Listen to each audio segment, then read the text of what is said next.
మహాశివుడికి అనేక ఆలయాలున్నాయి. దేశవ్యాప్తంగా అనేక ప్రసిద్ధి చెందిన శివాలయాలున్నాయి. కొన్ని చోట్ల శివలింగాలు కూడా మనకు దర్శనమిస్తాయి. సాధారణంగా శివలింగాలు నల్లగా ఉంటాయి. అయితే ఓ చోట మాత్రం తెల్ల శివలింగం బయటపడింది.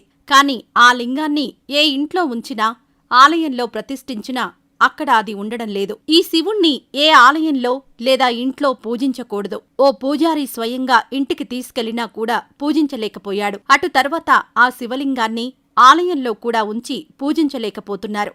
ఏంటి ఈ రహస్యం? అది మాత్రం ఎవరూ చెప్పడం లేదు. ఆ శివలింగం తెల్లటిది. పాలరాతి శిల్పంలా తెల్లగా మెరిసిపోతున్న ఈ శివలింగం ఇద్దరు చిన్నారులు చెరువులో స్నానం చేస్తుండగా వారి చేతుల్లోకొచ్చింది. చైత్రమాసంలో దర్శనమిచ్చిన ఈ తెల్లని శివుణ్ణి చూసేందుకు ఇప్పుడు జనాలు బారులు తీరుతున్నారు. అయితే ఈ శివుణ్ణి ఆ ప్రాంతంలోని ఎవరి ఇంట్లో లేదా గుడిలో ఉంచకూడదు. సరస్సు ముందు మాత్రమే తెల్లటి శివలింగాన్ని ఉంచాలి. తెల్ల శివలింగానికి శాశ్వత ఆశ్రయం కల్పించేందుకు ఆ స్థలంలో ఆలయాన్ని నిర్మించాలని స్థానికులు నిర్ణయం తీసుకున్నారు.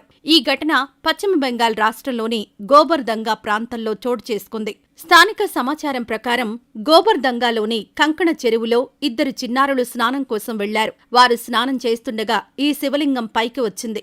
నల్లరాతి శివలింగం సాధారణంగా కనిపిస్తే తెల్లని శివలింగం ఎక్కడా కనిపించదు. స్థానిక పూజారి దీనిని పూజ కోసం తీసుకువెళ్లారు. కాని 2 రోజుల్లో శివలింగాన్ని తిరిగి చెరువుకు తీసుకువచ్చారు. నిర్దిష్టమైన కారణాలేవీ చెప్పనప్పటికీ ఈ శివుడి విగ్రహాన్ని పూజించడం తనకు సాధ్యం కాదని ఆయన తెలిపారు. తరువాత ఈ తెల్లని శివలింగాన్ని ఆ ప్రాంతంలోని ఆలయంలో ప్రతిష్ఠించారు. 4 రోజులు అక్కడే ఉండి ఈ శివలింగాన్ని పూజించడం తనకు అసాధ్యమని ఆలయ పూజారి తెలిపారు. ఆ తర్వాత తెల్లటి శివలింగం మళ్లీ చెరువు వద్దకు తిరిగి వచ్చింది. ఆ తరువాత స్థానికులు, ఆలయ పూజారులు, ఊరి పెద్దలు అందరూ కలిసి ఈ శివలింగాన్ని చెరువు వద్దే స్థాపించాలని నిర్ణయించుకున్నారు.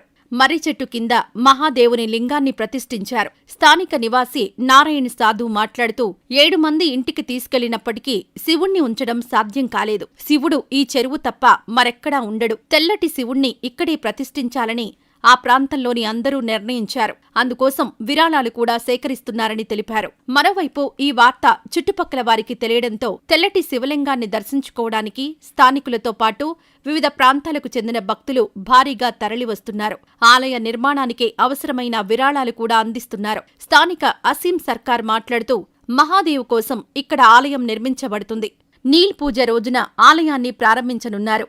ఈ శివుని దర్శనం కోసం సుదూర ప్రాంతాల నుండి ప్రజలు వస్తుంటారు. మొత్తానికి గోబర్దంగా ప్రాంతంలోని తెల్లని శివలింగం బయటపడ్డంతో పండుగ వాతావరణం నెలకొంది అంటూ తెలిపారు.